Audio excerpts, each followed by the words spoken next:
भूमिका अपने पति अभिषेक के साथ बड़े शहर में रहती थी, जबकि अभिषेक के माता पिता अपने गांव के पैतृक मकान में ही रहते थे।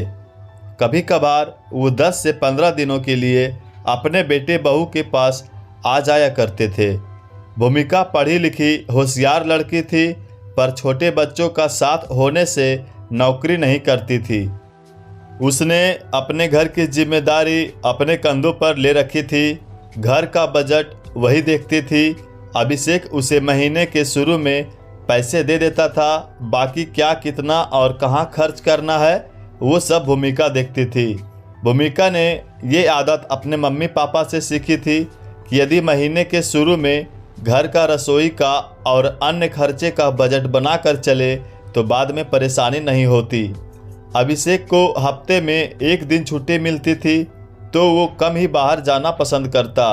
खासकर घर का राशन लाने में तो उसकी दिलचस्पी बिल्कुल नहीं थी, पर भूमिका के साथ उसे जाना पड़ता। वो वी मार्ट या रिलायंस स्टोर में जाकर सामान खरीदना पसंद करता। वहाँ वो अपना टाइम पास कर लेता और भूमिका अपनी खरीदारी।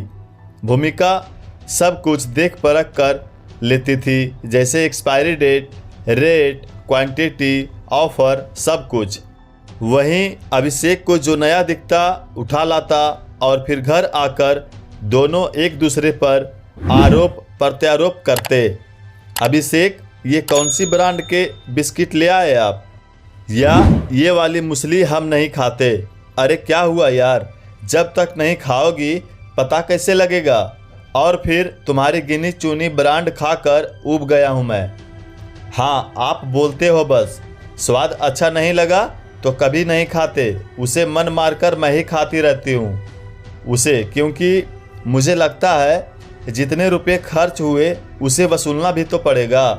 और सच ही था, अभिषेक और बच्चे शौक शौक में कुछ भी खरीद लाते, पर जब पसंद नहीं आता तो उसे हाथ तक नहीं लगाते हैं। आपको बोलो तो बोलेंगे फेंक दो या दे दो किसी और को। अरे ऐसे कैसे दे दूं भला?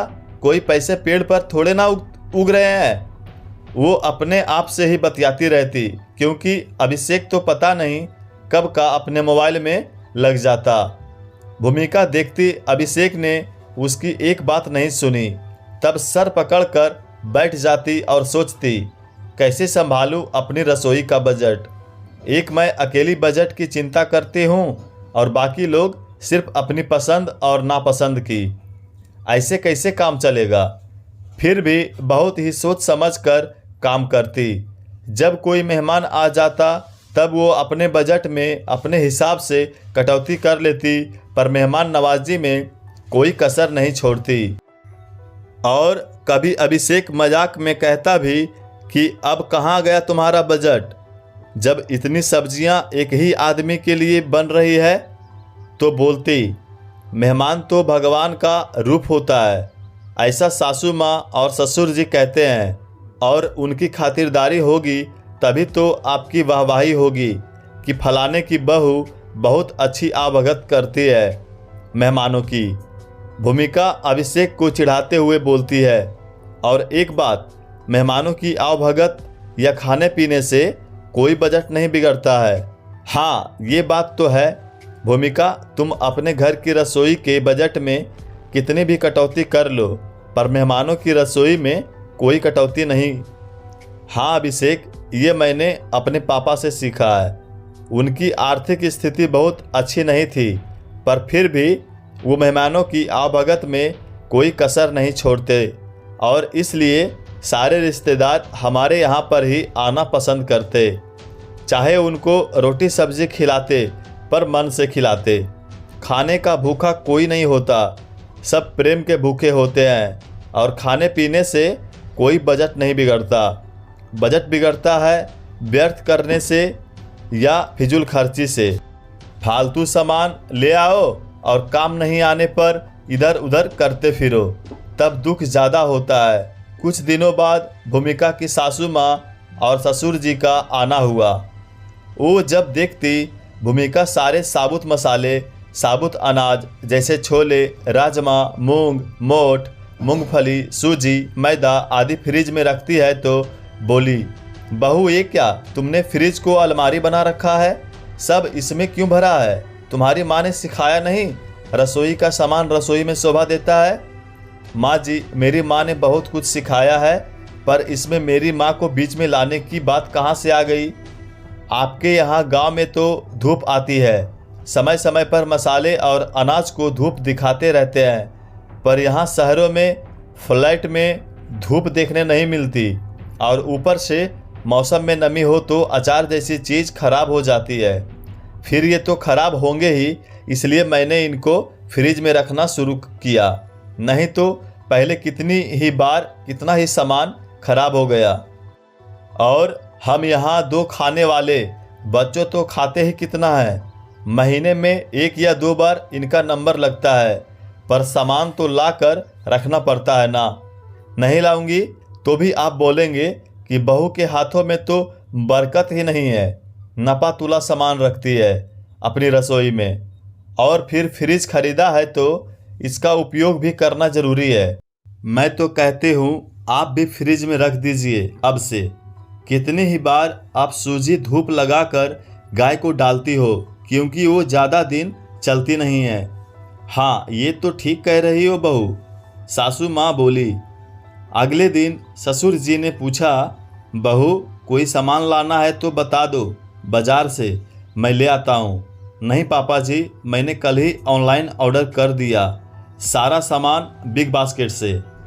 जब से कोरोना हुआ तब से मैं ऑनलाइन ही सामान मंगवाती हूँ। सस्ता और अच्छा सामान घर बैठे ही आ जाता है, और कभी कुछ खराब भी हुआ तो वापस हो जाता है या पैसे वापस मिल जाते हैं।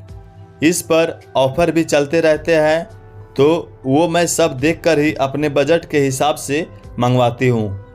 भूमिका की बात सुनकर अभिषेक हंसते हुए बोला, और कब क्या और कितना सामान चाहिए इसकी टेंशन से भी मुझे मुक्ति मिल जाती है पापा। आप तो कभी कभी आते हो, फिर अभिषेक को सामान लाना पसंद नहीं, मुझे अकेला जाने नहीं देते, तो मुझे अपनी रसोई का बजट संभालने का ये आइडिया बहुत अच्छा लगा। आज ऑर्डर करो और आज ही सामान आ जाता है, टेंशन नहीं रहती इससे। ससुर जी के सामने जब सामान आया तो वो देखकर दंग रह गए। सब सामान सिस्मेटिक पैक हुआ और बिल भी साथ देखकर सोचने लगे कि हमारे ज़माने में तो हमने कभी सोचा नहीं कि घर बैठे बैठे भी सारे काम हो सकते हैं। जितने दिन भी ससुर जी और सासू माँ रुके, वो देख रहे थे कि भूमिका अभिषेक से अच्छा घर का बजट बनाकर चलती है। उन्हें यह देखकर खुशी हुई कि ज़माना कितना बदल गया है। उनके ज़माने में औरत को सिर्फ घर के काम से मतलब था, नमक आटे दाल के भाव तक नहीं पता होते थे। वहीं आज के ज़माने में घर की स्त्री हर तरह से सक्षम है, चाहे वो घर के काम हो या बाहर के। घर को एक गृहिणी इतने अच्छे से संभाल सकती है, तभी तो पुरुष की चिंता आधी हो जाती है और वो पूरी तन्मयता से अपने ऑफिस के काम संभाल सकता है। रसोई के बजट के साथ साथ उनके आपसी रिश्तों में भी संतुलन बना रहता है और घर का वातावरण भी शांत रहता है। उसके ससुर जी बोले, मुझे लगता है एक औरत जितने अच्छे से घर के बजट को समझती है और उनके अनुसार घर चलाती है, एक पुरुष शायद ही कर पाए। ये बात आपको आज समझ आई? जब मैं रसोई और घर संभालती थी तब तो आपने कभी नहीं कहा।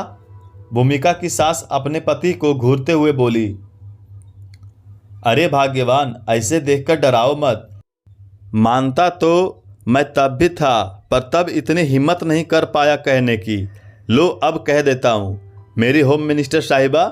ससुर जी सासू माँ को छेड़ते हुए बोले, सच विनीता, तुमने मेरी इतनी छोटी नौकरी में भी हमारे तीनों बच्चों, दोनों बेटी और बेटा को कितने ढंग से पाला है, उनको कितनी अच्छी परवरिश दी है।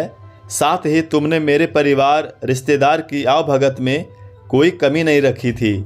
वरना माँ तो कहते कहते भूमिका के ससुर जी चुप हो गए। हाँ, वरना माँ को तो किसी का आना पसंद ही नहीं था। बोलती घर के खर्चे कम हैं क्या, जो अब इनकी खातिरदारी करो। विनीता जी ने बात आगे बढ़ाई।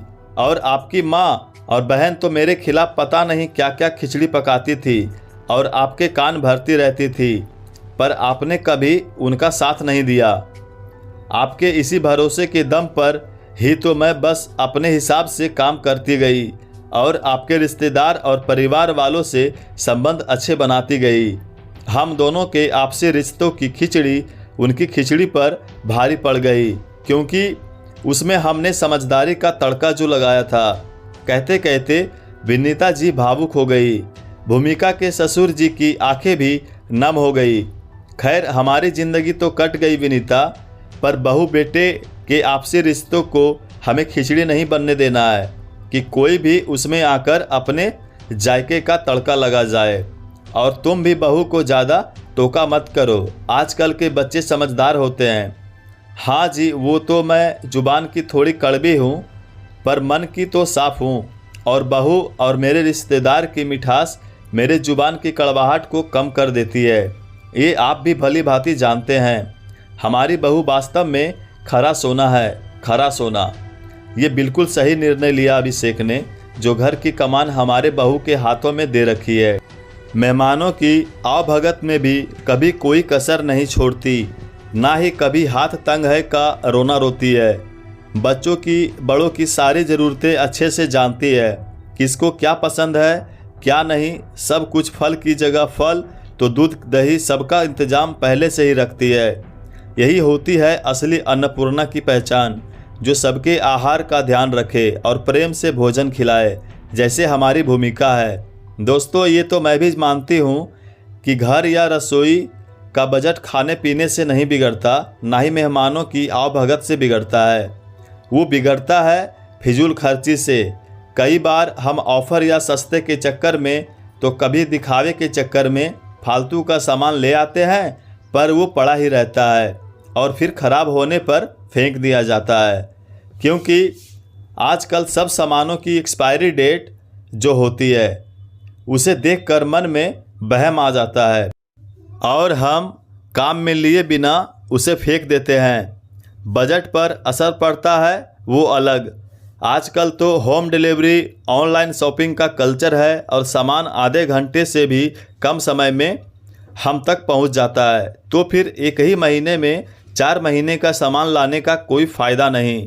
जब ज़रूरत हो तब लाए तो बेहतर है, और जहां तक हो तो कैश से ही शॉपिंग करें, जिससे हमें आइडिया रहे कितना खर्च हुआ है। कभी कभी फ़ोन पे या गूगल पे या पेटीएम से शॉपिंग करने पर हमें अंदाज़ा नहीं रहता है कि कितना खर्चा हो गया, और खर्चा बजट से बाहर हो जाता है। आप मेरी बात से सहमत हैं तो ज़रूर अपने विचारों से अवगत कराएं। आपके सुझाव और प्रतिक्रिया का इंतज़ार रहेगा। और चैनल पर यदि पहली बार आए हैं तो लाइक सब्सक्राइब करके जाइएगा। धन्यवाद।